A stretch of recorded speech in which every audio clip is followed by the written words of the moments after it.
Dr. John Ferrazzano was one of the most unique people that I ever knew in my entire life. He was a man from the city in New Jersey, yet he loved Louisiana, he loved Cajun culture, he loved the food, and he loved the outdoors. But what he also was awesome at was he was awesome at his profession, so much so that his peers respected him and his patients loved him. When he first came, his first interview was at the old St. Landry Clinic. And for some reason, they called me in to meet him. And we met each other, and it was like something that just meshed together. And we became very, very close friends, and even next-door neighbors. And to me, the most important thing to know and remember about Dr. Ferrazzano was that he was totally committed to his profession and his patients and his community. I had been hearing about him since I was probably 10 years old, and he was a gynecologist. I had aunts who worked in the hospital as labor and delivery nurses. The legend of John Ferrazzano started a long time ago for me. In 1974, when Dr. Ferrazzano arrived, our unit was not prepared for the new arrival of a lot of things that were happening in obstetrics. Fetal monitors were new. We had one. Natural childbirth with training was popular.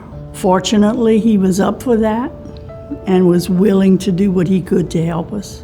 He was so popular, a lot of the staff at the hospital became his patient. John was extremely sport man and an extremely talented man. He was probably the best OBGYN I've ever seen myself.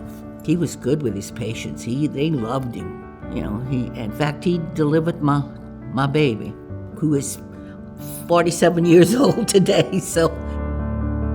I met him first in 1998 when I opened my practice, and to work with a larger-than-life kind of figure, you know, it was overwhelming, you know, at first, intimidating. Even his name was cool, John Ferrazzano. You had to respect that.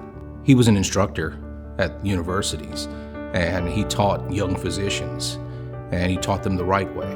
I would help him with a surgery one morning, and afterwards he said, "So what'd you think?" I said, "That was pretty good." He said, "Did you hear this punk? Pretty good? My surgery was pretty good." I'm like, "I'm sorry, sir. Masterful, masterful." We hit it off pretty good in the beginning, and he taught me a lot, just, you know, welcoming me into the fold of the family of physicians that were here. He had curly hair, and we called him Fuzzy. Not in front of patients, but we called him Fuzzy. I think of Dr. Ferrazzano every Halloween and think about what we lost and how much we missed with his untimely death. On behalf of my family and the patients he treated, I accept this Hall of Fame award and graciously thank Opelousas General Health System for honoring our dad, Dr. John Ferrazzano. We are so grateful for this recognition and know that he would be thrilled to be among those at the center of our attention tonight.